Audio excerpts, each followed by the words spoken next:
first. I get to start. They're anxious, isn't it? Nice to have anxious. Okay, camera going, and we're good back there, Michael? All right, welcome everybody. Thank you for being here. My name is Peter Meissen. I'm the director here at the Sim Center, and you are here for our first of our series this summer called GEODesign, Engineering the Transition to Renewable Energy and Clean Water for All. So I certainly recognize several of you have been here before, so thank you for that. For many, and for some of you, you're here for the very first time, right? I see a few first names, so thank you. Oftentimes people come in here and they say, what is this place? You know, you got these screens all the way around, computers everywhere. What is this thing? So a quick explanation, you're a place called the World Resources Simulation Center. I'll say Sim Center from now on. There's a postcard on your table. This is an immersive visualization facility designed originally, and the thinking originally by a man named Buckminster Fuller. Have you heard of Buckminster Fuller before? Not at all? What's he most well known for? Geodesic domes, okay, and there's a picture of him back there in the corner above my desk. Really one of the geniuses of the last century, and he was the designer behind this geodesic dome that's ubiquitous around the world. And he did say 50 years ago we needed a venue, a place to get together to grapple with the hard issues of our day. There's plenty of hard issues of our day right now, and similar to then as now, the reason for this place is to visualize sustainable solutions. That's really the reason we're here, is to visualize sustainable solutions to both global and local problems so we make informed choices quicker. So that's our mission for being here. And so every summer for the last 3 years, this is our fourth summer, we have a group of students that come in from around the world. They're here all summer. Obviously they love coming to San Diego, and good reasons why, but they're all part of an internship program that we do all summer. And this summer it's called GEODesign. Last summer it was called Resilient Cities. Before that, Plan B. I think Tracy's been to all of them. And we really dig deeply into, I think, some of the hardest issues of our day. And over the summertime, we try to ultimately figure out what is the roadmap to solve these things. So this one is specifically about a process called GEODesign. We're not going to solve the issue in one evening. We're going to essentially state the problem and the problem condition for our local region and for Brazil. We have, I think, 6 or 7 students from Brazil this summer, so it's a Portuguese-heavy language in here this summer, which is very fun. And given that, and given that Brazil actually has some very similar problems to California right now, we thought, why not have a national focus on Brazil and a local focus on San Diego, Baja. So you're going to see a little bit of both of that tonight. The idea, the most important thing is not the answer, but the process that they're going through. What are the questions that they're asking? Because these questions really are appropriate to any city, any country, any state, and that's the process you'll see that we're going here through this summer. So this is the first of a series of 5. These are not professional presenters, but they're darn good at what they know. These are all mostly environmental engineers from around the world. They will introduce them themselves. I'll give you their first names. Ashjeet and Chase are first, and then Daniel, where's Daniel? Over here, and then Hinan, where's Hinan? There you are here. Those are our 4 presenters this evening. The other students, I want to just introduce them real quick. Clay, I know you're up from Stanford. Trevor, you're at USC. Guilherme, from Brazil. Leticia from Brazil. I know that Pedro from Brazil. Anna from Brazil back here. Gabrielle from Brazil. Charlotte, you are from what college? I'm forgetting.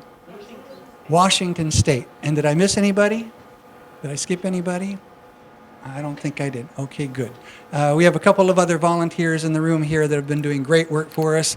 Edwin, Arnaud, Stine, Arnaud from France, bringing great GIS skills. Stine working on a computer model, a very sophisticated mathematical model of the globe and how we interconnect it.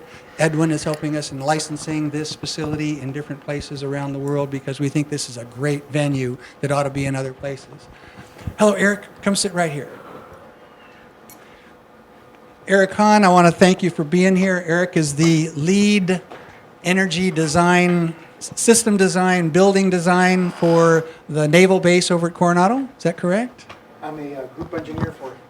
I'm the group engineer for Naval Special Warfare Group 1, and we're in the midst of the planning and development of the now called Silver Strand Training Complex on the Silver Strand between Imperial Beach and Coronado. So I may call on him because if anybody knows planning and design, this is one of the gentlemen here in San Diego. So thank you for being here. We'll have you jump in on occasion and maybe help these students because, again, they're not experts, but they're experts in training. All right? So with that, I'd like to start. We have 3 slide decks to go through tonight. Again, the first one is going to be on San Diego and Baja, and the other 2 are a little shorter. They're going to be on Brazil. So tonight, to begin with, we have Ashjeet, and you get to introduce yourself a little bit and start, okay? Oh, you don't need that. I have that. Hi guys, I'm Ashjeet Talwar. I study here at UCSD, and I'm doing my bachelor's in electrical engineering. And I'm here with all the other students here on the GeoDesign Summer Series 2015. So. Okay, could you, for you guys who know how to do this, could you set up the first slide deck all the way around? So you'll see slides 1 through 12 start to come up.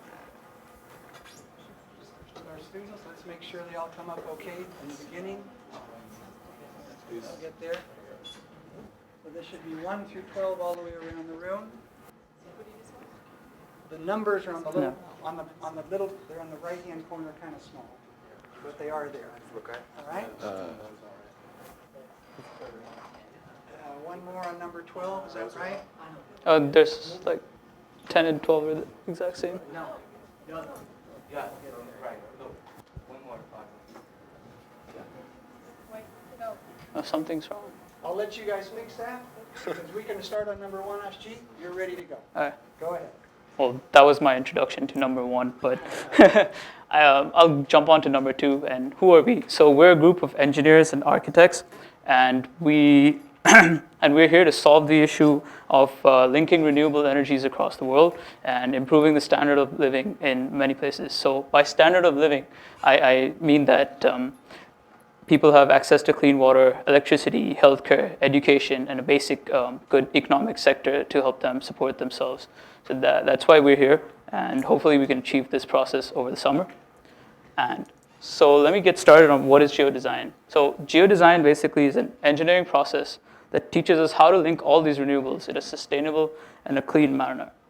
And the person who came up with this definition right here on screen 3 is Shannon McElvany from ESRI. And then on to slide 4. This entire process of geodesign has been coined mostly into another terminology by Buckminster Fuller known as the design science. And the design science basically says that we should design solutions in a way where we do not disrupt the ecological processes of the planet. And here's the design science planning process. So for tonight, we're just doing this part of the design science planning processes, which is giving you the definition of the problems, the current state, and what the preferred state of San Diego, Brazil, and northern Baja is. All right. Sorry. And here's one of the frameworks, which is by Carl Steinitz, who is a retired professor from the Harvard School of Design. And in this framework, we can see that it's a very simplified model. And the basic idea of this model is that you collect the data, you make it meaningful, you educate the people about it, and then in turn, they will make better consumer decisions. All right. On to the next slide. So now I'm going to jump in a bit about the current state in San Diego. So in San Diego, currently we're about 3 million people, 1.5 million jobs, and 1.2 million homes. And on the graph here, you could see the orange represents the population density, and the red represents the employment density. And you can see that we're quite a wide and diverse set of people all across the entire San Diego County. And on the next slide, in slide number 9, we could see that the projections of 2050 show that we'd have about 1 million more people in the San Diego County and about 400,000 jobs increase. But from here and here, I know it's not really clear, but you can see that the red and the orange is becoming much more denser as opposed to this graph. Right. Slide 10. Here, this is the San Diego land use side. And in 1999, SANDAG planned to build the infrastructure all around the San Diego County, more towards the east and also along the coast. And you can see that the population and the employment is all around San Diego. But in 2015, Sandag kind of changed their idea, and they decided to have more of the jobs and all the employment sector around this coastal region as opposed to spreading into the east side. Here we have the carbon emissions from the fossil fuels. So this is the current emissions that San Diego generates. And we can see that about 39% of our carbon emissions come from buildings. And in the previous slide here, when I was talking about, an increase of billions of people and about 400,000 more jobs. So this would definitely add on to the carbon emissions. So this is one of the potential problems we would face in the future. And yeah, on the next slide, we can see that this is how we have transit and transportation in San Diego County. And you could see here that about 3/4 of the San Diegans prefer to use their car as opposed to using other means of transportation. So this is another problem that is contributing to the CO2 emissions, and we would definitely want to solve this kind of an issue pretty fast. Next slide. All right, good. So that's this first 12. What we like to do at that point in time is open it up for any questions, discussion, dialogue around that. Don't go forward on your, don't move those forward yet. So go back to just leave it at 1 through 12 still. All right, so don't move it yet. So if there's any discussion around this, this is the time. Any questions on what you saw already? Anything you didn't understand? You all good? Everybody good? Okay, good. So now flip those, you guys who are helping out. Gabriella, maybe you could help them over there. We want to flip the next set to all the way. You're going to essentially add 12 to where you're at. So number 1 should end up at number 13. Over here, number 12 should be number 24. So we should see 13 through 24 all the way around. I'm going to say probably one more on yours over there, Pete. Are you sure? I'm not sure. I think it was 54% before, now it's 75. Yeah. One more slide. Is that where you'd like to be? No. Does it say number in the very bottom right-hand corner? What does it say on your slide? Can you see it there? Does it say 13 or 14? I think they skipped a slide. So. Do we maybe skip? I'd love to see 13. Number 1 needs to go forward 1. Go forward 1. So that should be number Same 13. stack, so it's Yeah, so There we go. Does that look better? I think that's the first one, and that's well, They are numbered, right? Ideally, you should see 13, 14, 15, 16, 17, 18. So numbers a little bit bigger next time, Charlotte, right? Because it's really hard to see them. I was correct initially, thank you. I'm very glad you're always, Pete, you're always right. All right, good. So keep going. all right. So I can skip this one. All right. Sorry. All right. So here we have a closer look of what the San Diego transport is like. And here in the red graph, or rather this red line, you can see that the San Diego average of vehicle miles is much more than the other counties in California, as well as the state average. And this is not a good sign because about 20 vehicle miles per capita per day are traveled from the suburban districts on into downtown and to other parts of San Diego. And this, again, increases the CO2 emissions that we currently face. So where's the state average? So the state average is right here. And where's LA? Los Angeles is right here at the bottom, All right. somewhere so, here. This is Los Angeles. So we're the top graph. So yeah, San Diego is the top graph, and we're much significantly larger than the state average, as well as the LA County and the remaining other counties. We love our freeways. We drive a lot in this town. We drive a lot in this Too town. many parties. Too many nonsense. Too many errands. This is our electric bike rider back here, so he's gonna.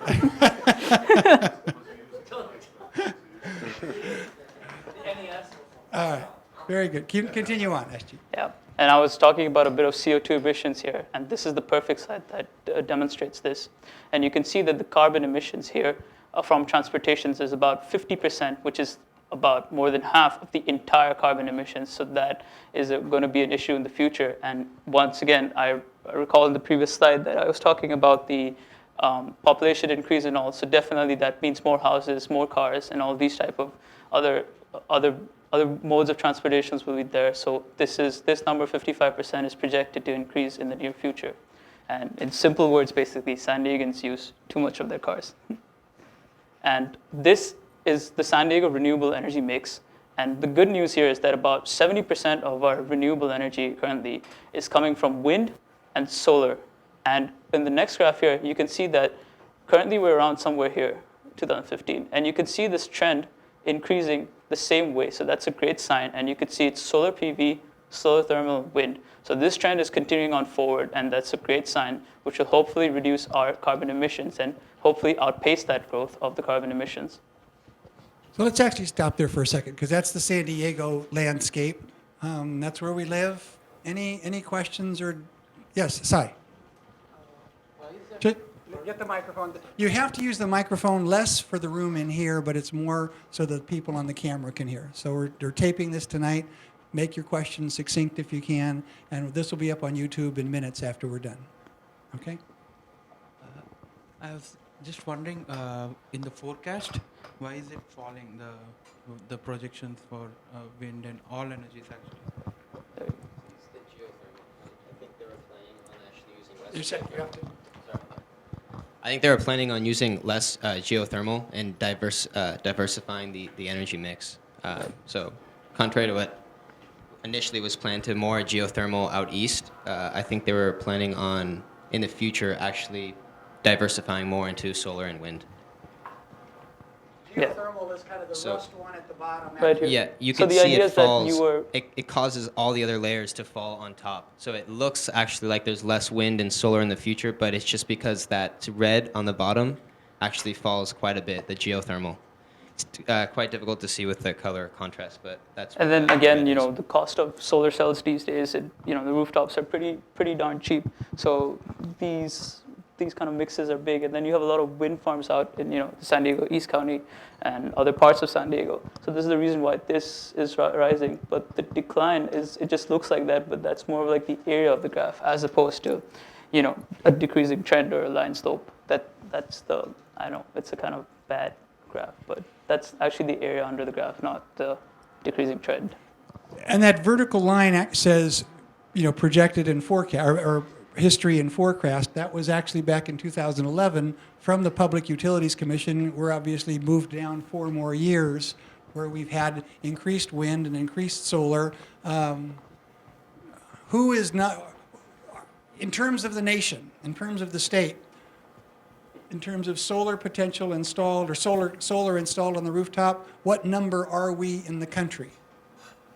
Solar installed in the country. Number 2. 1 or 2, if you can do it by absolute number or percentage. And if you do one or the other, we're 1 and 2. 1.6. I don't know if you could do it that way.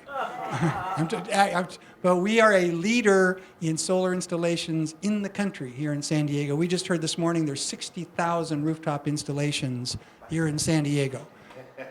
Out of a million homes. So an impressive leadership role that we're playing here. And what about our utility? So our utility is buying a lot of wind there. How much renewable is coming out of our utility now? Anybody know? 33%. Mm-hmm. So we had to get to 33% by 2020 by law, by the California Renewable Portfolio Standard, and we got there already. So we're ahead of the game, and actually we're the leading utility in the country in terms of leading with non-hydro renewables. So pretty impressive leadership role that's coming out of our utility and our homeowners. Got a question? City or the county? That's by the county. The county. Yes, full county. Yes. All right.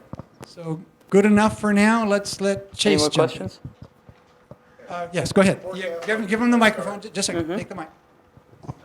Are the forecasts on your pie chart and your renewable energy mix, did that information come from SDG&E? So this Or one the is quote. coming from SANDAG, and this one is coming from the public utilities, California Public Utilities.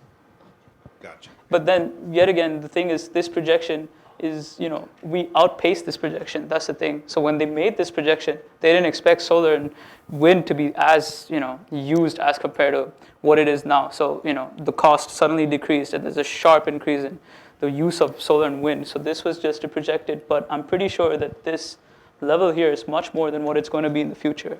I mean, if you just take the trend of how we've been installing more rooftops transition. than projected. So, yeah. Well, there is a great concern about the solar credits ending. That could have a huge impact on that growing trend. Some of those credits end at the end of this year or next year sometime, don't they? That's- Yes, yes. All right, good. So Chase, introduce yourself. You're going to take the next step, next part of this. Okay. Who are you? Oh, I was going to say that. I saw you jumping in on No, I just want to make sure they were still there. I'm Chase Weinholtz. I study up at Pitzer College. Probably like 60% of you have never heard of that. It's a small liberal arts school. I'm a neuroscience major and economics minor, so obviously I'm going to talk to you about some environmental stuff because that makes sense. Any questions? I'm going to jump right in. So I'm going to cover some of the similar information for Baja, California. So starting with just some basic population density. You can see, so we're dealing with this region right here, which is just a very sort of slender slice of northern Mexico. And it is a bit of an aberration because it's really one of the more dense areas that's outside the heart here. So you have like Mexico City and some of the other like very well-known core cities of Mexico, and then kind of a no man's land. There's not a lot of residents here. So some of these large cities include Tijuana, Mexicali, Ensenada, Tecate, all of which I'm sure you're at least somewhat familiar with. The growing trend right now is for people to move into these urban areas. So you have about 92% of your residents living in cities, while about 8% is still in rural areas. And you can see here, sorry, pivot. Chase, so move over here now. And then Okay. switch. I was, Okay. just trying to pivot like you told me.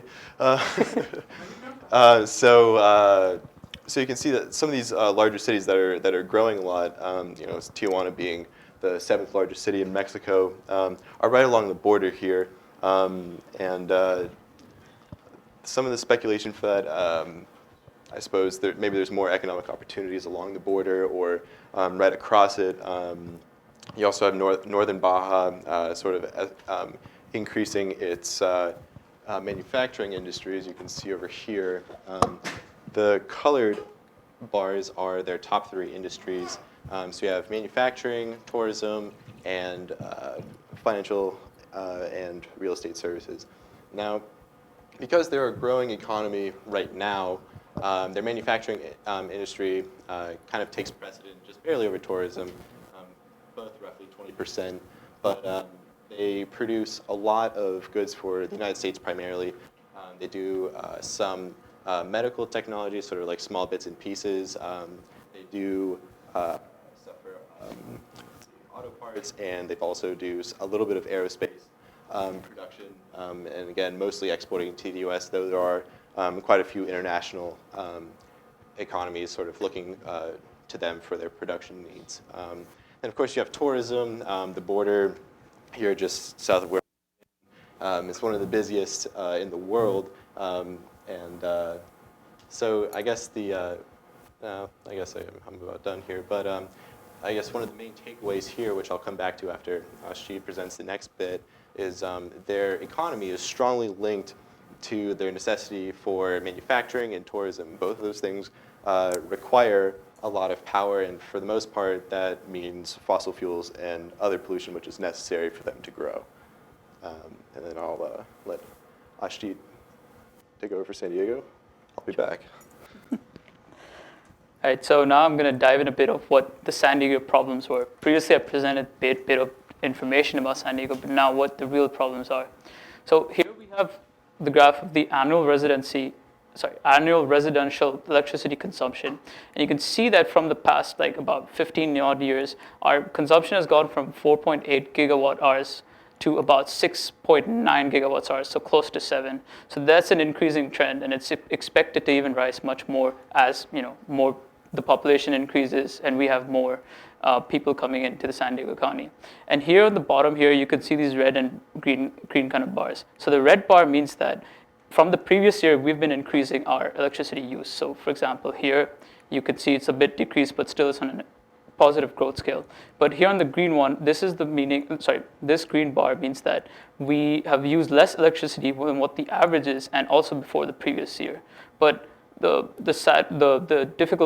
big problem is that from 2011 onwards, I don't have the exact other parts of the forecast, but here the trend is actually increasing this way. So that is a big problem in San Diego concerning the electricity consumption. And one more thing is that about 40% of San Diego's total electricity is just used in households. So this doesn't include agricultural, industrial use also, which is still another major part of the San Diego economy. In the next graph here, this is the domestic electricity consumption per capita. And you can see here that we are lower than the state average, but we consume about 6.5 kilowatts per day.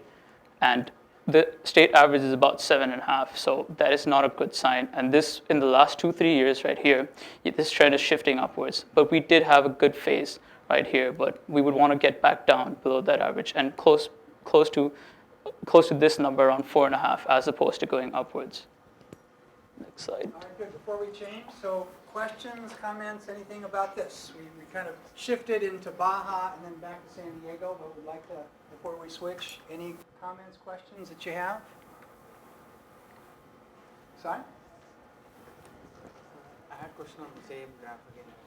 Okay. So even though geothermal, the contribution of geothermal is decreasing, I think that would have made the graph flat because wind and solar are not increasing enough. Let's say they were increasing, the graph would have been flat. That means that they are not increasing. So I'm not sure why they're not increasing according to the forecast.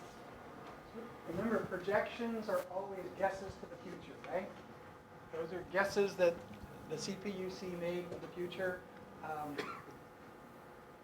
What's our new goal for renewable in California? What is it, by 2030 that Jerry Brown said? 33% is where we got to be by 2020. What's the new goal by 2030? 50%. Mm-hmm. So that's probably almost a obsolete projection by now, because we got to 33% ahead of time. Do you think we can get to 50%? Is there enough renewable potential to get to 50%? Yeah. Off the charts. When you look at our solar potential, our wind potential, there's no lack of potential. So to make projections into the future, you do the best job you can, and we will do that as we go throughout the summer. But I don't think they found that from the Public Utilities Commission. You're going to have to argue with the PUC. It's also from 2012. Yeah. So it's a dated graph. If I were to argue with these guys, I'd have said, go find me a graph that's a projection that starts at 2014, not 2011. So I'm sure there's one that's more current. That would be my recommendation going forward, is to get a more current projection, right? Yeah. Other comments, questions? We good? All right, and I would have, my comment here is that Ashjeet said there were some reductions in some years. It looked around 2009, 2010. That's good. Was that because we were more efficient users, or was that because something else? The economy probably. And the economy dropped at that point. So Bad economy there for a couple of years. So maybe it was just driven by a recession, that we just didn't have as many people working, as many people on the road. So that was probably the factor, as opposed to being more energy efficient, right? Okay, anything else? All right, good. So let's go now. We should see slides all the way around the room. This one should start at, what is it, Pete? 24 plus 1? 25. So 25 should be over here on number 1. So 25 through 36 around the room.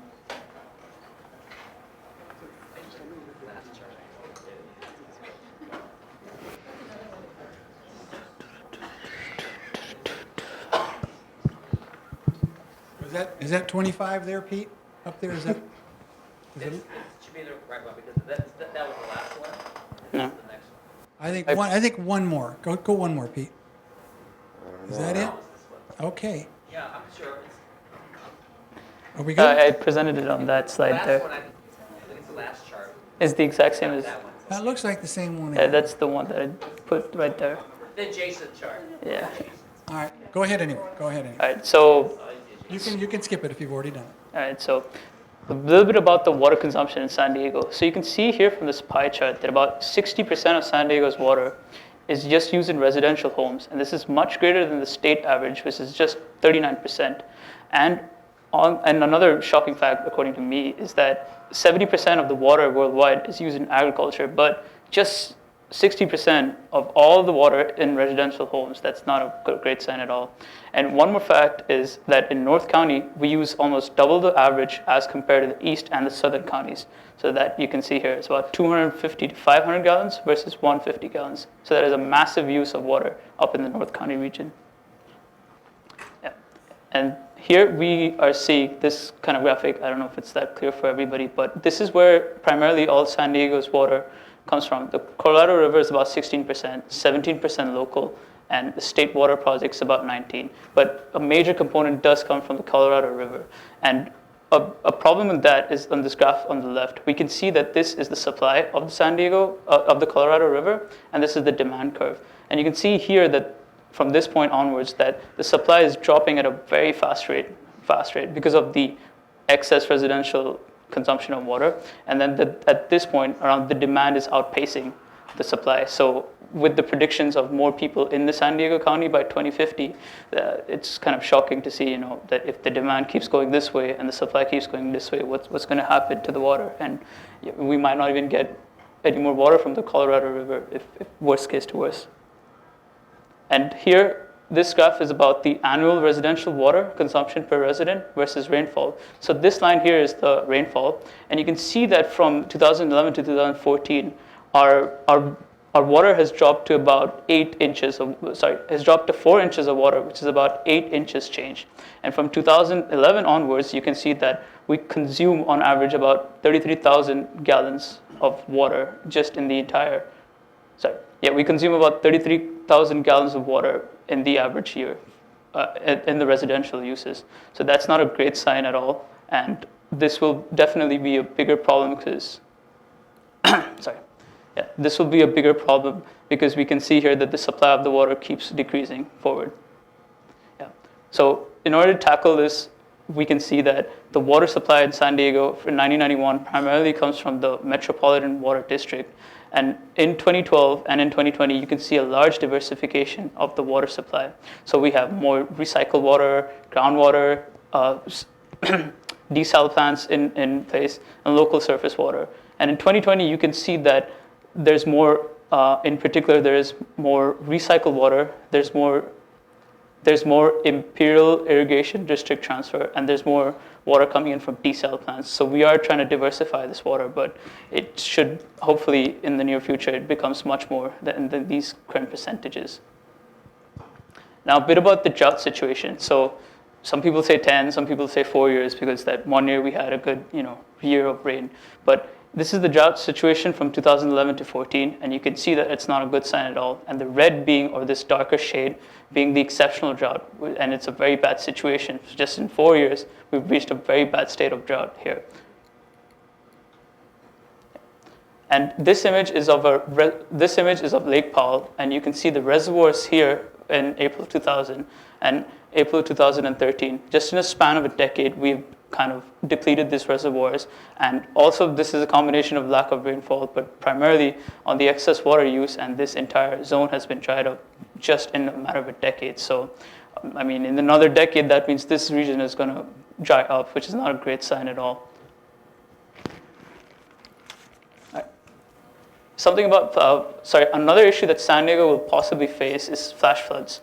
So the reason why flash floods would occur in the first place is because of the drought. So when the drought occurs, what happens to the soil is that it doesn't have the ability to hold as much water as it used to. So what happens is that you get more surface runoff, and that would, kind of flood up areas which have not been flooded up before. So this is also another potential threat we have, and and this is also another potential threat we have. A little more, another issue that San Diego also faces is coast and cliffside erosion. So what this terminology means is that if the water levels of the ocean rise, maybe not now it will rise as much, but give it 50 years or so, the water levels are going to rise at a certain point that you'll have flooding here, and this coast.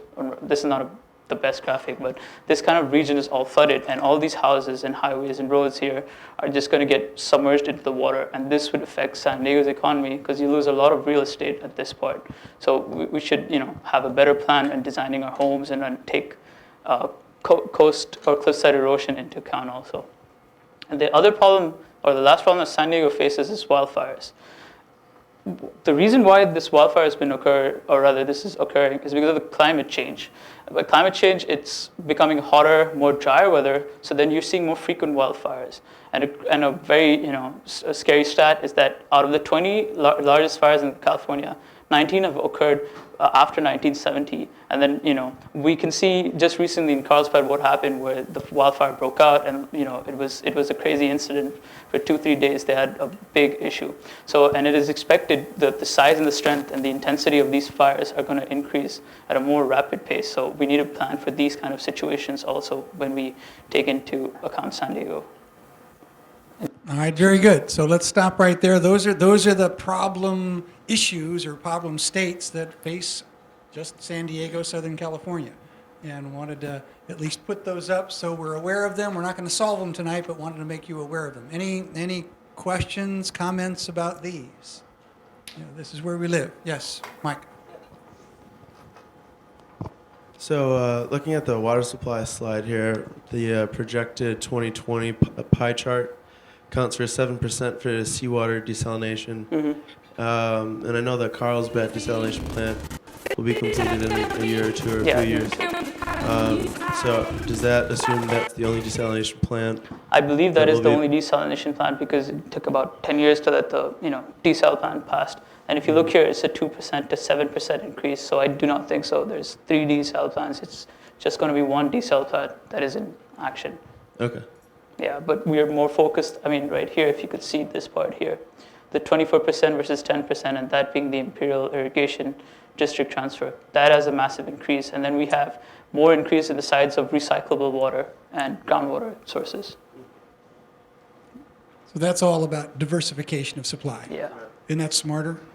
Yeah. Just make more choices. And that's a projection. I'm going to say that's a projection. That's a planned diversification from the County Water Authority. And I know that they're at least moving in that direction. Right? Yeah. Other comments or questions? Yes. How much time does it take to build, I guess on the far end of the spectrum, you'd have a desal plant. Oh, sorry, could you repeat the question? So I guess in terms of time it takes to build a desalination plant, I'm guessing that's probably one of the more complex things.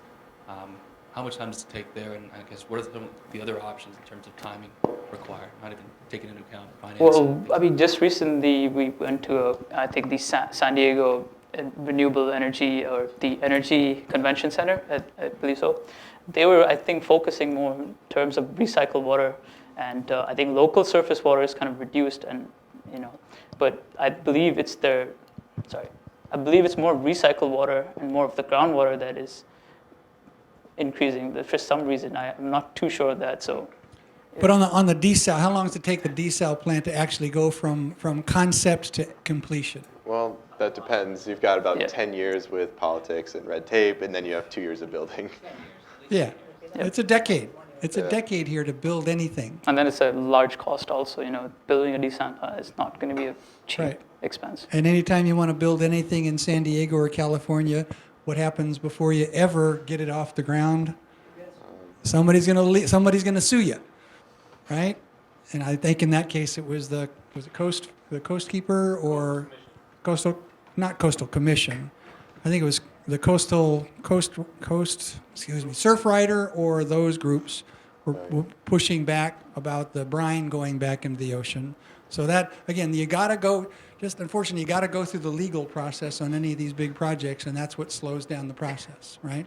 So I think it was about 10 years from original plan to, I think it's going to be commissioned in September of this year, which is about, they say, 7 or 8% of supply.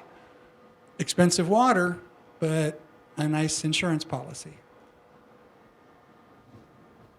Other questions about this? Anything about fires, erosion, depleted reservoirs? This is our challenge, right? We live in a region that's a desert, gonna be hotter, gonna be drier, more fires. We love it here, but this is where we live. Yes, give her a microphone. I don't really need one. This is a little tangential, but I'm looking at the water consumption. I'm thinking about North County. One thing I know, and I don't have stats, is that a lot of the farmers in North County are now paying residential rates for water. And that led me to be thinking about the fact that a lot of those farmers now cannot afford to buy water. So they cut down their avocado trees and their citrus trees. And we're now importing most of our avocados from Chile and Peru and Mexico. And so we're not looking at that energy expenditure right now, but the overall cost of, I mean, when you grow food locally, and this is more what I'm passionate about, you save money, you have a healthier product, all that kind of thing. So that's just to go back to the North County numbers. I think one of the reasons that their water usage is higher is because they were growing a lot of our food. That's our agricultural area up in North Take that County. into account. That's right. So there's a lot of carbon in that avocado that comes from Chile as opposed to coming from Fallbrook, right? Yeah. Mike again? All right, I'm sorry, is it Mike? Yes. Yeah. That reminded me. So I'm fairly new to California, but I believe within this past year, was there a new legislative bill that came along from the governor about a reduction in water consumption by 20% throughout the entire state? Yes. Okay. Now, is there now a model of how that might maybe residential percentage would go down with that new law? Any kind of forecast with that? I don't think so that this graph forecasted that legislation. I do not think so that's the case right now. Yeah, that's not in this graph, it's yet. definitely We'll not get to there. that in subsequent weeks, okay? Yeah. Yeah.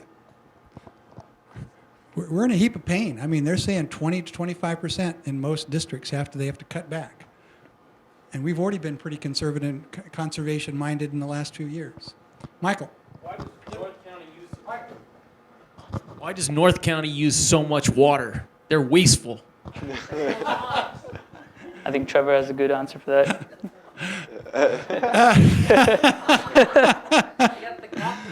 Want to jump into that? Yeah, a quick comment, something for folks to think about. Going back up to that graph, you'll notice that the what we get from Imperial Irrigation District goes from 10% to 24%. So I just have a question for everybody to consider. It doesn't have to be answered, but to think about what that increase in water from Imperial Irrigation District means for the Imperial Valley and for Salton Sea. Very good. Don't have to answer it, but true, right? It's an agricultural breadbasket for our region. We good? Oh, no. Just a quick question. In the water supply graph, I was just wondering, when does the supply decrease? So the demand increase? When does demand increase? I mean, when does the demand, the crossing point of the... This is the crossing point, I think. In which year? Sorry. Oh, gosh.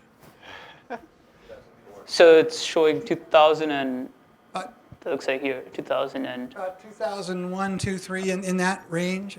Yeah. Yeah, so about a decade ago. So we've crossed that region, and I mean, recently somebody showed me an image of Lake Mead, and we were almost, crossing that 1,000 feet of water supply. So we're actually predicted to go below 1,000 feet of water.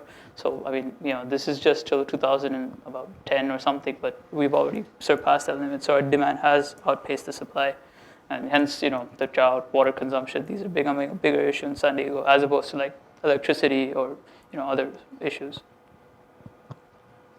So we're going to talk about that energy-water nexus a lot this summer because they're connected, right? Yeah. Okay, good. So let's. You're going to do Baja again, Chase? Yep. All right. So we'll do one graph on Baja and then we'll switch. So don't switch them yet, but go ahead. Sure. Okay.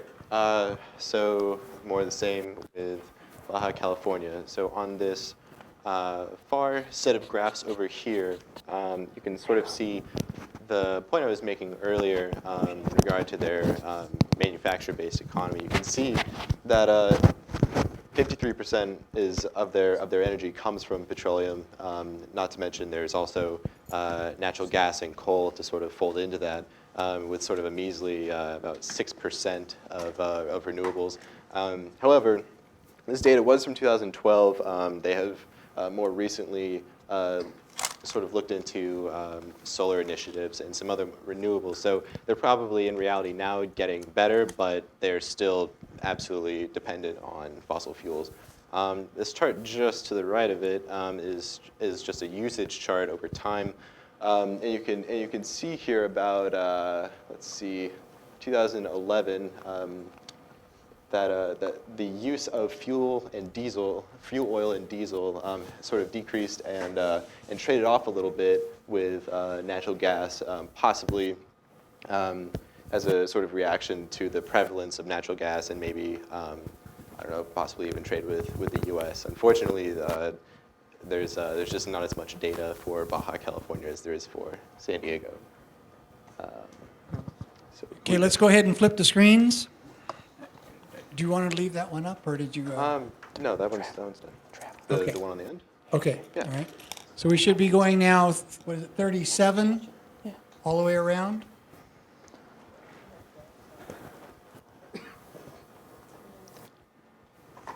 $37, $38. I want to say number 4 doesn't look right. Yeah. Number 4. So somebody working on these, that's over there, right? There we go. Charlotte? Keep going. Yeah. Okay, good. Go ahead and then- they'll get it. Okay. They'll get it for you. Cool. All right. So I'm just gonna go ahead and start. More into the quantitative side of energy use. So we're looking over here. Sorry, Peter, I don't want to blind you with this. 2011 estimates, the most recent data that was gathered in Mexico, and this is Mexico in general and not Baja. Unfortunately, there is no collected data on it, at least nothing that's verifiable with more than one random source. So we have a production of 296 billion kilowatt hours. The consumption is slightly lower than that, as is typical for most all energy generation. The consumption level in Mexico is around 249.7 billion kilowatt hours. And just for a little bit of perspective on what that actually means, for those of you who aren't intimately familiar with kilowatt hours, the US used 4.13 trillion kilowatt hours. So that sort of highlights the discrepancy between our abilities to generate electricity. And then furthermore, just a bit more comparison, you have your per capita use at Mexico being 2,091 kilowatt hours. Now, that's actually a important number because it's as we've discussed in here many times, it's a well-recognized sort of threshold for energy consumption that sort of gets you out of a basic poverty level. So it's sort of an economic marker of economic development. Redundant.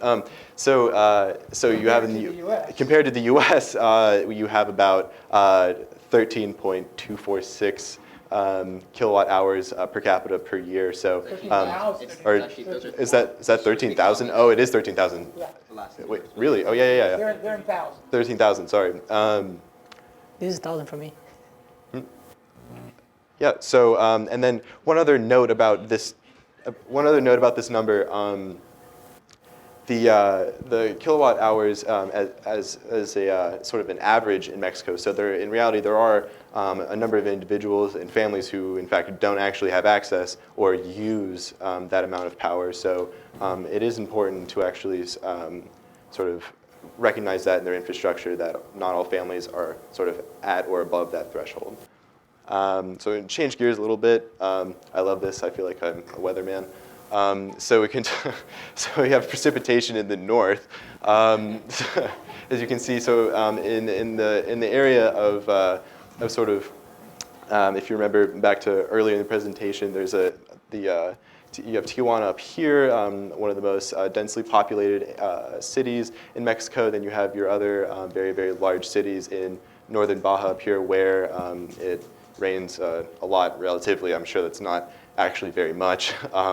But you can see that sort of corresponds over here with the climate. Right here, you're looking at temperature. The lighter color, it's sort of a sickly yellow. That's sort of a cooler, more moderate climate that you can see. It gets a little bit more intense here, and then in the south, as you get closer to the equator, you have a sort of an entirely different style of climate, one that's extremely humid and hot. So that concludes my weatherman bit. So moving along to their water supply infrastructure, this is frankly, I find this figure terrifying. But it's actually, through the wisdom of Peter, we figured out how it works. It's actually very simple. Up here, you have the Colorado River as a water source, and it actually drains through here. So this is sort of an expulsion point in the Sea of Cortez. Yes. Does any water go into the Sea of Cortez? Not anymore. No. So so essentially whatever's left in the Colorado River after it's sort of picked at by Nevada and Southern California and anyone else, I guess. It's channeled through here through a series of pumps, and then it's supplied to your major cities in northern Baja. So you have Tecate, Tijuana, and Rosarito. So yeah, let's move on to their water use. So where does their water go? Like California, not San Diego necessarily, but like California, 80% goes to agriculture, right? So you actually have your public using very little of the water, and most of it going to the creation of food.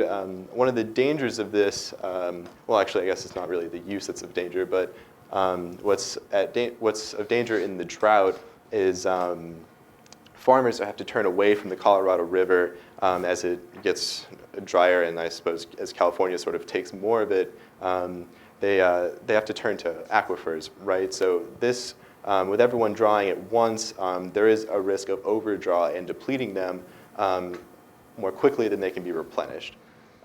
So this sort of represents a need for some kind of renewable water source like desal or recycling. Changing subject just a little bit, over here you have your household distribution. So how are people living in northern Baja? And you can see here immediate family, 62%. That means that you have most of your people living with their immediate family. It's just one family living in one house, fairly familiar in the US. So you are dealing with some degree of urban sprawl here. So you have very, very few people living in sort of an apartment complex or compound style home. But the good news is most of these people have access to running water and electricity of some kind.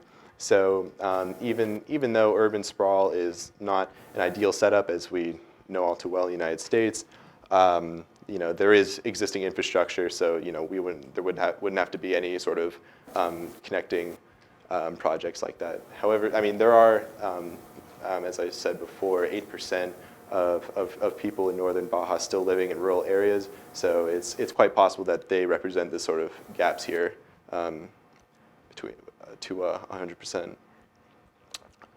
So let's do a little bit of comparison here with economics.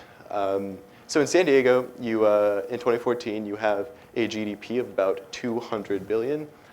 In Baja, considerably smaller. So you have about $29 billion. That's from 2011, but the inflation rate hasn't been too terribly bad, so they should be kind of comparable. And then back over here, looking at San Diego, you have an unemployment rate of about 4.8%, which is actually pretty good. We're actually pretty identical here, where northern Baja is 4.7%. Those are from the same year, so interestingly enough, you have about the same level of employment. And then again, well, the annual GDP growth rate in San Diego is about 4.5%. And then here we ran into another issue of reliable census data. So we just graphed what we had from the World Bank, and their GDP growth is still positive, but you can see it's definitely sort of in a decline here. What I find to be a likely explanation for that is sort of the falling price of fossil fuel. I mean, their government-owned sort of Pemex energy company is a huge revenue bringer for the government. I mean, I think in 2013 they brought in something like 30% of the government's total revenue. So it is a huge part of their economy. I mean, as you know, the main central theme here being, they are fossil fuel driven. So the fall in fossil fuel prices as the U.S. begins to sort of drill for more, I guess, it could potentially be part of this. So now we're done with a lot of the information, stats, percentages, and so we're kind of getting into the final bit of our design science here for tonight, anyway. So I'm going to talk about the preferred state. So where we want San Diego and Northern Baja to be, or what or I guess the state we would want to design for. So first, in regard to water, San Diego already has considerable infrastructure. We've got access to even some renewable water sources, and it's clean. But we can do better. I mean, obviously, the drought represents a huge problem, and it's ongoing. We just brought up how there is another set of cutbacks, about 20% even for the most senior of water districts. So the goal here would be to, in spite of drought, be able to continue our current level of consumption, and I guess ramp it up a bit since we've been cutting back, without sort of being a danger to ourselves or anyone else, or I guess like Northern Baja. And then for Baja, it's a little bit different. It's just like a little bit less of a sophisticated infrastructure. There's not as much resources available for them, but Northern Baja and much of Mexico is feeling the same sort of thirst that the rest of California is. They're also in drought. So the goal there would be to create some sort of sustainable water use, or create some kind of that's capable of doing that. But I suppose first and foremost would be accessible and clean drinking water for all, because it's seems at least unclear, just too unlikely that that tap water is actually drinkable. But then you also have about 4% of your people who don't have access to running water. So there are some sort of basic infrastructure things to tidy up here before tackling the drought, even though they're both extremely important. So, and then finally, looking at energy. So San Diego, again, there's a lot of infrastructure, a lot of interesting projects going on. There's we're currently at 33%. We have new goals for 50%, but still we can do better. The ultimate goal would be to have 100% renewable energy, and have that energy produced, or I don't know, sort of bought by utilities to provide for consumers, so that it would be extremely convenient. For Baja, again, slightly different set of issues. You may recall that when I was talking about Mexico, they have a average of 2,091 kilowatt hours per capita per year. But you still have many individuals who are below that, many families who sort of are below that basic threshold. So a tremendous goal to meet would be to sort of get everyone above that threshold. And also, as in San Diego, continue to diversify into more renewable energy sources. And I guess that concludes our first presentation. Does anyone have questions for Very nice. So that's Pierre, Ashjit? that's Chase and Ashjit. Would you give him a hand? Ashjit, stand up. So this is going to be the San Diego Tijuana portion. We're going to talk about Brazil in just a moment. Any other kind of concluding questions for these guys and what you just saw? This is sort of establishing the condition, going for a preferred state that we'd like to be in the future, sometime in the future, not a specific date just yet. Any other clarifying questions around that? Yes. Can you give her the mic, Si? Do I understand correctly that the goal for San Diego isn't necessarily to reduce energy consumption, it's to produce 100% renewables? That's right. It's a tough sell to ask people to quit charging their phones, their laptops, whatever gigantic TV they've recently purchased. So the goal is to meet the new demand rather than to try to bring it back down. Si? I had a question in the last slide deck, actually in the last. Speak a little louder, Si, okay? I had a question in the last slide deck, in the last slide, for the. So it says that 53% of electricity comes from petroleum. Usually we use coal or natural gas for electricity, but I'm wondering why such a huge percentage of electricity comes from petroleum. Wasn't that in Baja, right? Yeah, it was. That was in Baja. Let's see. I'm not sure that was specific to electricity. I think I was looking at energy. So that stat might have included transportation stuff, so people using personal cars to get around. Because you're right. I mean, natural gas is normally the go-to for that, or some high-quality coal. So my guess is that transportation was included in that as like a broad sort of description of energy. Energy includes all forms, electricity and transportation. And Pemex is the biggest company in all of Baja, or in all of Mexico. There's their oil and gas company. It's actually one of the largest private companies in the world. Is it? Yeah, it's enormous. Well, it's not publicly listed, so their shares aren't available for people, but they are absolutely enormous. Got it. We good? Okay, so now we're going to shift to another level altogether. I think we've shifted the microphones, have we not? We did. Daniel, you're going to start. In progress. So you guys could help us. We're gonna go a little bit more global, and we're going to look at Brazil. And interestingly enough, Brazil has a lot of commonality to California right now, and I think you'll see that. And we have a lot to learn from them. Yep. You'll see on some of the energy side, but we have a lot of in common with them on the water side right now. So that's why I'm really glad that we have all these students from Brazil, and so there's really something to learn here. So give us a second to put the slide deck up.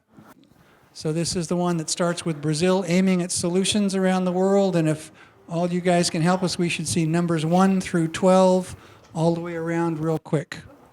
So number... Well, that's wrong. We'll get there soon enough. Yeah. Is this your slide deck all the way around? Is this the right deck? Yeah, that's the same one, Judah. Yeah, Okay, but we'll it's get that okay. fixed. Leticia, you'll do number 2 there. Switch to number, there we go. Okay. All right, so Daniel, introduce yourself. So, good night, ladies and gentlemen. No, just kidding. My name is Daniel Garcia. I'm from Brazil. And I heard today that I have a flavory accent, so if you guys don't understand what I'm saying, please stop me. Daniel, your accent's really bad, and talk to me and ask me whatever you guys wish to ask. So, as expected, everyone should know about Brazil is carnival, rainforest, beautiful women, and football, beside the crash that was suffered by Germany, right? But yeah, that happened to everybody. So, I'm sorry. I'm going to talk a little bit about the current situation of Brazil. The country is itself represents 86% of the area of the United States in extension, square miles. So that's my country, and it presents in the South America, in the South Continent, the American South Continent, and is the strongest economy below the equator. is called emerging country and is into the definition of BRICS. If everybody knows, BRICS is the 5 countries that are composing by Brazil, China, India, Russia, and recently added South Africa. I wish I could say better about my country right now, but every country has its surprises, and we got into a really bad right now. So, as you see here, the UN has a data set for every country and a resolution prediction of how the population will increase in the past couple of years and until the year of 2050. This prediction shows that probably life expectancy will raise. The quality of life of emerging country is expected to rise. Therefore, the amount of people living inside the country will rise. We're going to reach from 2015 to 125 million to 2050, we're going to reach 270 million people living in the country. So the amount of resources is going to be available for us is going to be enough. There's a question that we have been asking constantly, and the answer is yes, will be enough, and we have even more for the whole South America if it needed, and to provide the world, we will still do, and we will do it. If you look here, the Brazilian economy have a dramatic fall. It was a collapse. And I ask you guys why? Why my country suddenly starts to grow and then falls really badly, really, really badly. In the year 2010, I'm going to reach here, but in 2010, 2012, 2011, this organization, FIFA, told us that we'd host the biggest event, the biggest sport in the world. It's called World Cup. Yeah, we should be proud of that. We Brazilians, we play soccer, but how can a country that is emerging, getting out of the mud, can host a $80 billion event? It's wrong. And I'll tell you why. Our gross domestic product is the biggest increment they had was in the year 2011 when it was announced. However, our GDP, the biggest increment on our GDP comes from services and public administration. What is it directly connected to how we infrastructure our country. So the crisis not only happened because of Brazil host the cup. At the same time, the Brazil started to become a well-known country across the globe because we would host the biggest event. Our dams that supposed to retain water and posteriorly generate electricity was empty.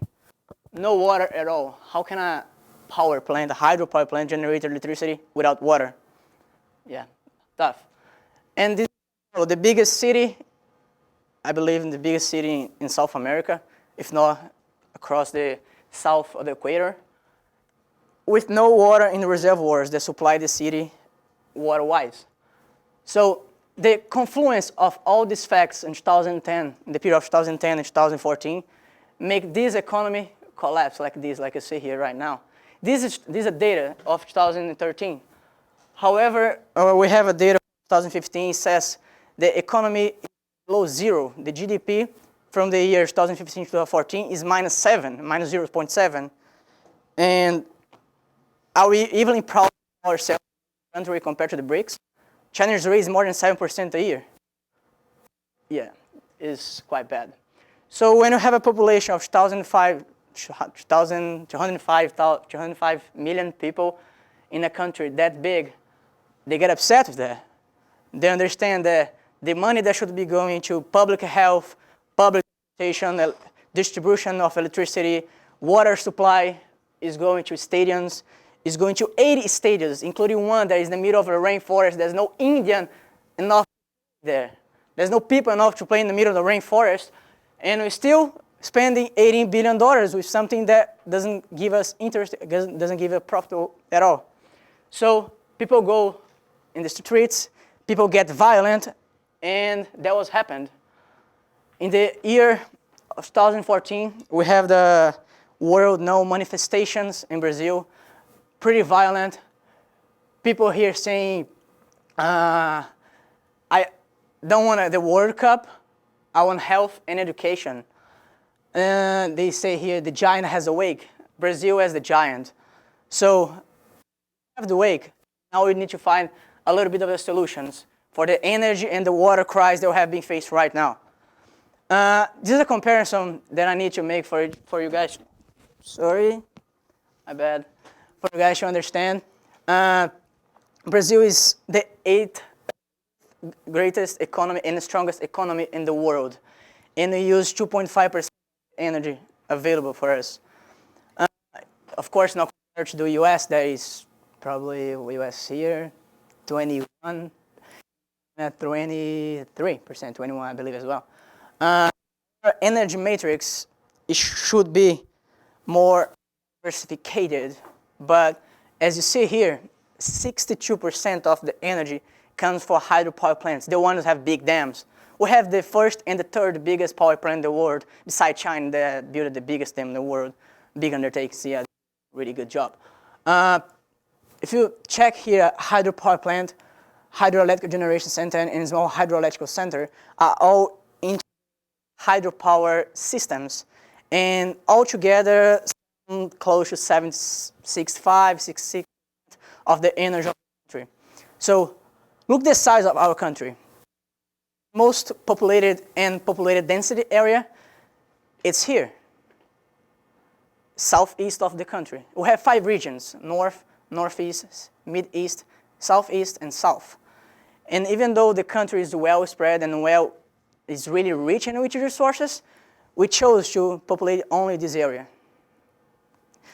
If you check a second, you have the basins here, the bases. And according to these, I'm gonna jump forward and backwards all the time. I need you to understand what I'm saying. And beside the accent again, just stop me and ask again. This is the water basin that we have. We are really wealth about the water. So there's the Paraná basin, and there's the San Francisco basin. If you check here, Paraná has the biggest consumption. When you go back a little bit, Paraguay is right here. The first and the biggest hydropower plants is between Paraguay and Brazil. It corresponds to 14 watts of power generated, and with a transmission line, a direct current transmission line that goes from Paraguay, Paraná, between Paraguay and Paraná, the border, to São Paulo and supply energetically. However, the consumption of water also comes from the same basin. So lack of planning or lack of resources, that will make São Paulo face a drought. And do you guys know what is a brown down? When you have to cut the energy and to load the peak of the energy and supply equally the other ones to keep hospitals, fire stations functionally. Okay, so at the year 2013, 2014, we had a lot of brown downs because the energy system, the SIN, it's called Integration National System, couldn't supply all the energy that you're having, you're demanding. So most of the residential sector were programmed to go down for a little bit and then come back to its normal. So if you check, South Atlantic, San Francisco, and Paraná Basin are the main ones. And we are all located here where the basins are, and also are the same ones that we take water from generated electricity. Most of them, not all of them. But when a country has almost 70% of the energy taken from hydropower, this is quite a problem. So can you move? Oh yeah, it's already there. That's good. So that's the situation that always occurs in Brazil. The northeast is always dry, arid, is close to a savanna in Africa. It's always been and always will be because of the weather. However, here wasn't. He was really rich, with the biggest rivers in the world. River San Francisco is a really big river. It's really well the population as well as the dam to maintain the water flowing, the massive flowing, and generate the power that it should generate. But the year 2015, we have been facing the worst drought in 50 years, and we should expect, but it hadn't happened yet. So if you, right here, I have São Paulo as the biggest consumption of electricity in the country, followed by Minas Gerais. They are here, over there. They're here in the middle, in the southeast of the country. There's also the same ones that take here and generate electricity with this water. So the biggest consumer is taking the resource from where there's none. So unless it rains a lot, or the country starts to diversificate its energy matrix, this line here is going to go much lower, and unfortunately, you're going to get a definition of bricks. So I hope to see you guys in 2 weeks, because we're going to talk about diversification of our energy matrix. We don't need to stop using hydropower. We need to use smaller versions and more spread out through the country instead of just now south and southeast. We have potential in the north with Amazonian rivers that doesn't need to be destroyed to generate electricity. It doesn't use the flow. The mass flow is enough to generate electricity. Solar potential across the entire country. Germany is the first country in the world in solar potential, and their best spots to generate electricity through PV systems are our worst. So we have the capacity, but do we have the policies? We'll see that in 2 weeks. Thank you, guys. Thank you for that. So questions for Daniel. This is sort of the condition that exists now, a little bit of the background on Brazil before you change those slides out. Any questions? Yes. You mentioned bricks. You actually made a joke with it. Can you just explain? I don't know if anyone is familiar with this term here. The BRICS is the 5 emerging countries that represent the growing economies in the world beside developed countries. There's, as I said, Brazil, Russia, India, China, and South Africa recently added. So that's why the following words. And according to the definition that the economists did, it should be a growing country. It should represent a high rate of increase in GDP and its economy. But as that shows, we're going really down. So yeah, it's kind of a joke, but I wouldn't call my country as a BRIC right now. So that's pretty much what I say. Fair statement. Okay, any other questions? Yes. What's your name again? Calvin.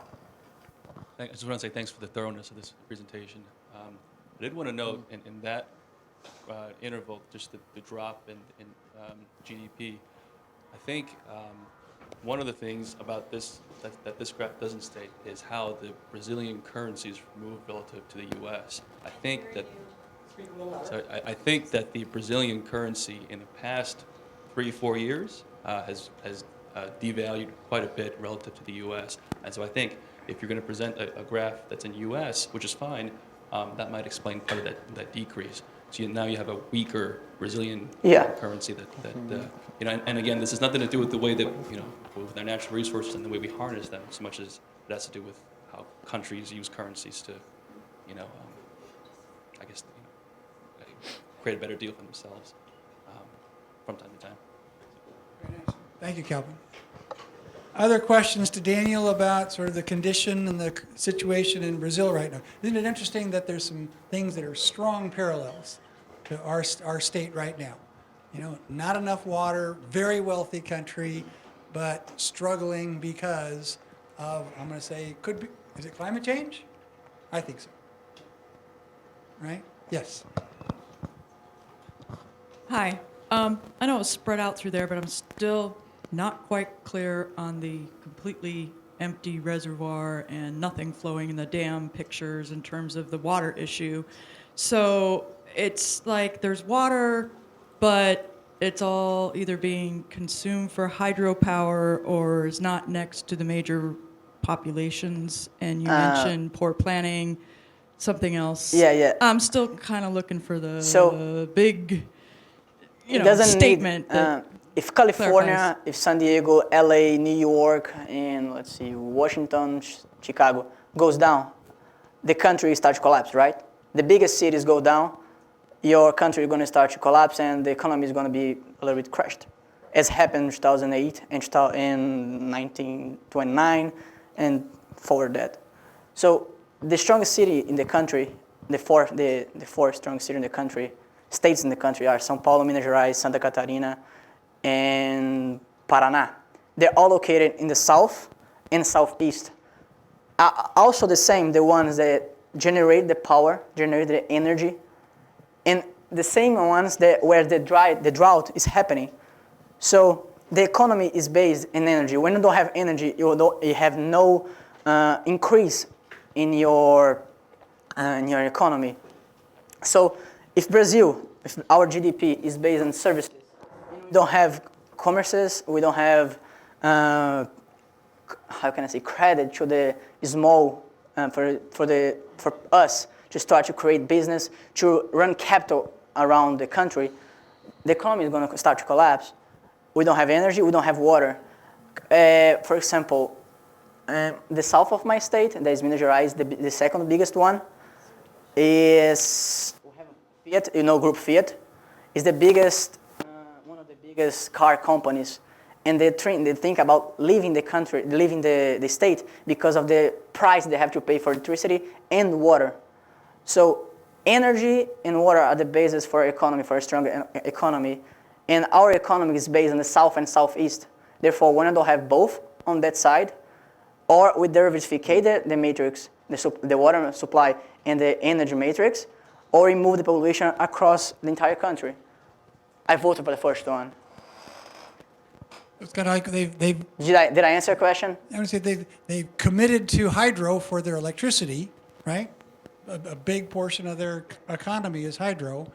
And so if the dam isn't full, you don't have electricity, but that same water behind the dam is supposed to serve the people for drinking water and their agriculture. It's not all the water that comes from the same dam, but partially it comes. So I don't need to have no water for my economy doesn't run.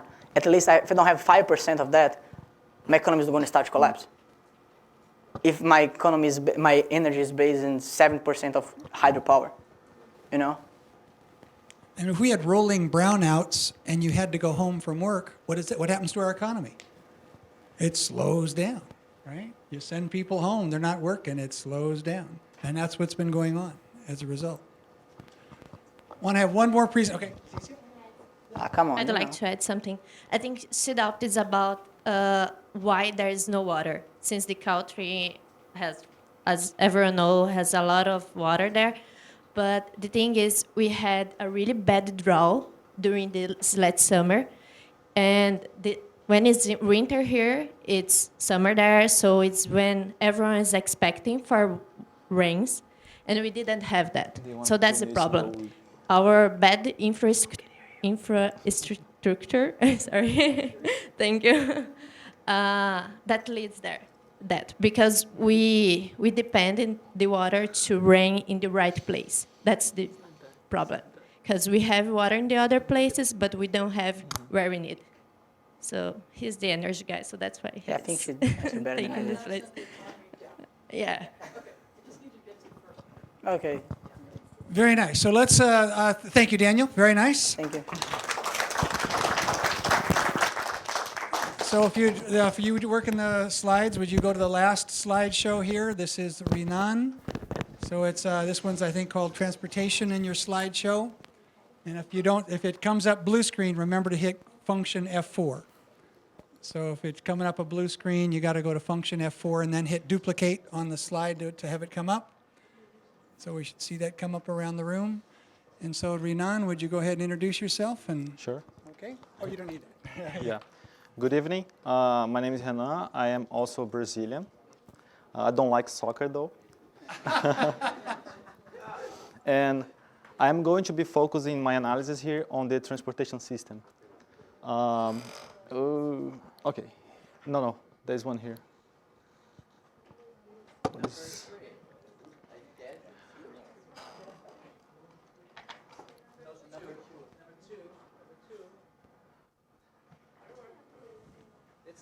Can this one get back one, please?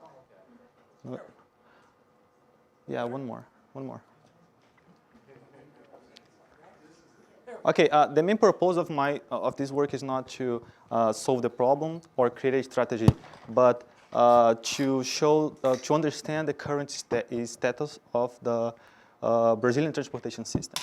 Okay, here on the number 3, you can see the energy flow chart for Brazil and the importance of the transportation sector for the country. It's actually the second major consumer, as you can see here, and it requires a lot of oil to operate, like here. And our main goal here is to reduce this thickness and raise this one, that is biomass, sugarcane products like alcohol and other kinds. The consequence of this use of oil is that our transportation sector is the big emitter of CO2. If we compare to the US, this number, you can see the difference.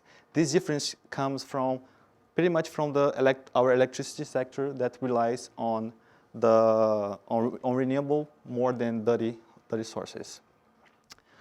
In this slide here, in the next couple of slides, I'm gonna introduce the main bottlenecks of our transportation system. Here is the Global Competitiveness Index. Like this agency has ranked Brazil in this position in the overall infrastructure. If you want to see the main countries of this list, I put it on the left side here. And a country that has this kind of infrastructure has enormous impacts on its economy and society. So if you want to build a sustainable country, we gotta take care of this part of our country. We also have big traffic jams. For instance, in the second largest city in Brazil, Rio de Janeiro, a common household takes 47 minutes to get to work. And in São Paulo, this number is 40 minutes. So what causes that? Mainly a poor, fast, and unplanned urbanization process that has led to this inefficient system. Okay? And we need investments. We need a lot of investment. Namely, $300 billion are needed for our infrastructure, but the government just released $30 billion in the last 10 years. So we are facing a lack of investment for our overall infrastructure. In this slide, I show you the transportation system by sector and how we are overly dependent on roads to carry our raw materials, feedstock, and goods. It's 6% of them are carried by the roads. And what we want is to spread it out and use more railroads and waterway that are either more efficient, uses less energy, and releases less pollutants. As you can see in this next slide here, the emissions of CO2 and NOx are clearly found here. On-road transportation are way greater than the other transportation models, and the same for NOx. And in terms of energy efficiency, on-road transportation takes much less ton per idle horsepower for each unit of potency. And if we consider the energy consumption, on-road is way higher, way higher. So why not diversify our transportation mode and increase our use of hydroways and railroads? And here I show you the energy mix for our country, and we are still too much dependent on fossil fuels. Our goal is to increase the amount of biofuels that we have in our energy mix, and we can do it. We actually use half of our capacity to generate biodiesel because of the requirement on the blend.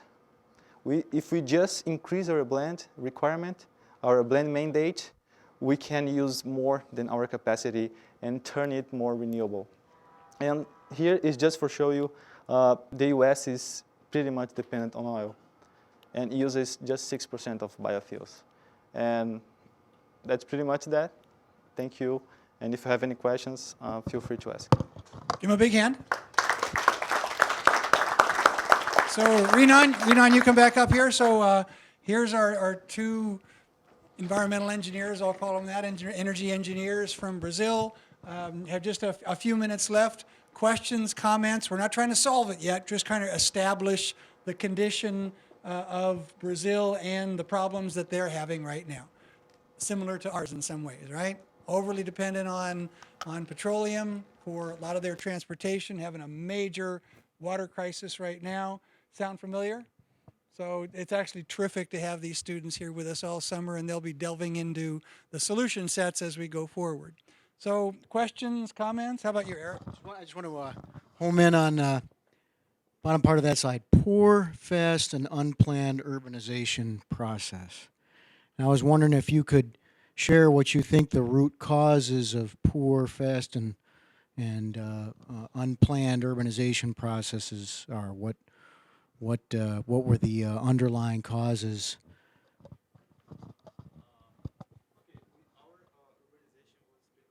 Speak a little louder. Just speak a little. No, it's okay. You just speak louder. They can hear you. Oh, okay. Listen here. Use this. Use this. No, it's okay. Okay. I'm done. Okay. Our urbanization was like very late, like 1950. We started to do it, and for developed countries, this process took a long time. Like the Industrial Revolution, it was like in the 17th century, and we have also like urban sprawl, like people are going outside the work, they are going fast away from the work, and yeah, that's pretty much what is happening. And if we had more trails, more trail lines, we could try to solve this problem. I'm going to say they fell in love with cars. They fell in love with cars as well. You saw the on-road transportation. You know, China is falling in love with cars right now. Look at San Diego. We love our cars. So how do you? And you? Oh, excuse me, Pete. Pete, you love your bike. I love my bike, but I have one important question. Okay, you got a mic over there for Pete? Give me a microwave. Okay, got a microwave here. The root cause is population. Why isn't there a slide about population control? Isn't that the root cause? There's too many damn people around the world. Isn't there a policy? I mean, I know it's going to hit some nerves around here, but people want to get married and kids and all that. But if we have hit one generation without children, or decrease it, that would kind of solve the root cause of this. Am I wrong? Valid point. Sai? I wanted to answer this thing actually. The biggest populous countries are India and China, of course. So Sai is from India talking about population. I know, but I mean to say, I saw this study long back which says if everyone in the world consumes at the rate of US consumption, it takes into account electricity and water and everything. The Earth can support only 1 billion people if everyone consumes at the rate of US. But if everyone consumes at the rate of India, the Earth can support 7 or 8 billion people. So I don't think population is the issue. So I think it's how you consume resources and how sustainable you are. All right. Question back here. I'd like to comment on that. Bike rider dude over there. It's a very important question, and I think it should be part of the conversation every single time, because the Earth is only so big. There's only so many resources. Period. It's at some point you can't handle more than so many people on the planet. We're already overfishing the seas. We're already everything else. So it very much should be part of the conversation every single time. So I'm just commenting. I'm just saying amen. Very good. Go ahead. Gabriella? Yeah. Gabriella? He asked what is the cause of the unplanned urbanization? So we have a lot of cause. We have a lot of foreign people in Brazil. We have the biggest Japanese community there, and we had a lot of people going out of the rural area to go to the cities. So it was so fast, and it caused the unplanned urbanization in Brazil. Too many people move into the cities before it's ready, right? Go ahead. Unfortunately, in Brazil, we have a lot of corruption, and it's a big problem in Brazil. I guess the problem is not the population growth, because we are a rich country. We have all the sources that we need. We have water, not the last year in the right place we didn't have, but we have water, we have the Amazon, we have all the resources that we need. But unfortunately, the corruption and the political system doesn't allow us to plan better and to create the infrastructure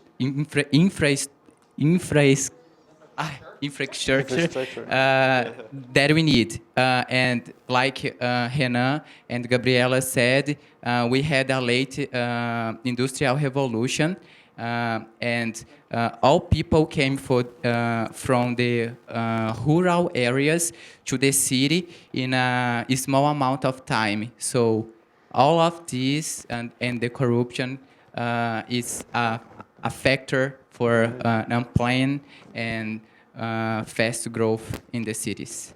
Yes. I'm just gonna make a comment with your yeah, just make a comment with your question about that phrase Brazilian over there. gang. Like, for me, like I believe that a city should like have to be projected and designed since its beginning, you know. Like it's different when you compare like São Paulo and San Diego, because San Diego is like has been planned since its beginning, you know. And São Paulo and Rio de Janeiro, like we're not planning to have that traffic. That's why it's unplanned urbanization, you know. And the investment, we need investment to that, and the government like doesn't invest in this, like as Gabriela said, doesn't invest in this fact, you know, in this problem.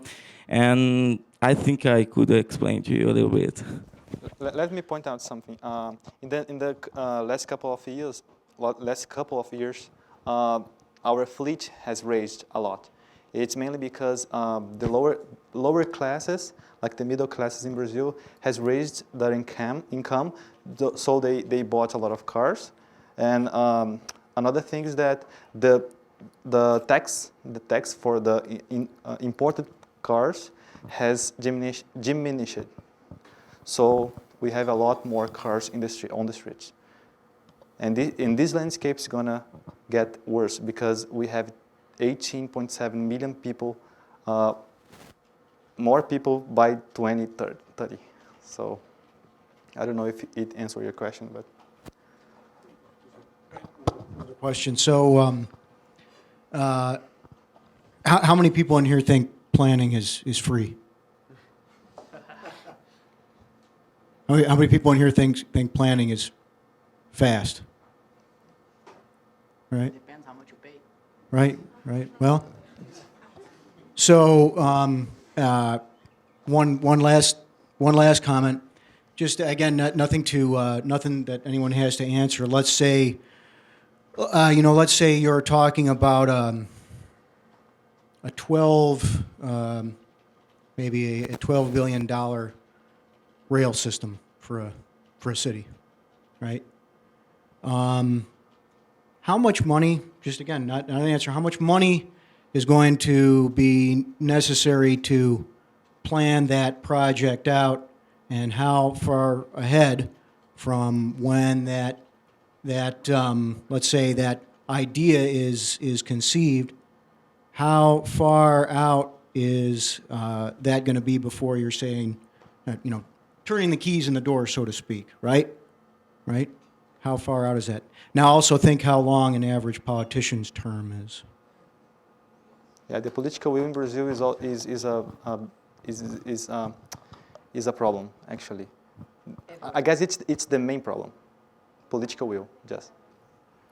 And I guess an analogy for San Diego now has a $6 billion plan to build out the I-5 and the I-15 corridor to 2050. $6 billion plan to build out that infrastructure, transit systems that they're working through the approval process right now, which is a 35-year plan. And the first one they came out, and then they got sued, and they came out with another plan called San Diego Forward that we had a presentation yesterday on. So that's the kind of work that we're doing before we ever, I would say we're already broken ground, but you put a lot of money up front and a lot of time to try to get it right. And so that's what we're working on with these guys this summer. I remember they came in the second day and they're already trying to fix the problem. And I said, you need to go way back to the beginning and just figure out what the problems are, where you are as a society before you can ever really try to fix it. So we didn't try to solve anything here tonight. We tried to give you the current landscape, the condition, the problems, the preferred state where we'd like to get to. And certainly I want to invite you to come back. We're going to do this every other Thursday. So there is a schedule online. I believe the next one is July the, gosh, I want to say July the 10th. Is that correct? It's 2 weeks from today. So it's two Thursdays from today, whatever that is. July 6th, is it? Okay, thank you. July 6th. So there will be other students that will be presenting, some of the other students that you'll see here. So they'll get into the next step of this process. So again, it's not completely about solving it yet. There'll be some real questions on why do we want to do this in the first place? Why is this planning process so critical? And the preview of that is the world is changing. Climate is causing this thing to change. Resiliency is a factor of everything that we build going forward because, gosh, we're having stronger storms or we're having no water. So you have to actually design and build differently than we've ever done before because of all our fossil fuel use. So that's what they'll be getting into in 2 weeks. I want to acknowledge you guys on doing a great job. Thank you very much. What did I forget? July 9th. Okay, so that was the right date. The information, there's an information flyer there on that. The dates are online, so you can go do that. If you'd like to actually join us, there's a white card on your desk there. If you'd like to join and become a member of the Sim Center, we want to invite you to do that. No reason to go away. Come back again, and we do have some wine, cheese, some wine and hummus over there. Stick around, talk. Thank you for coming.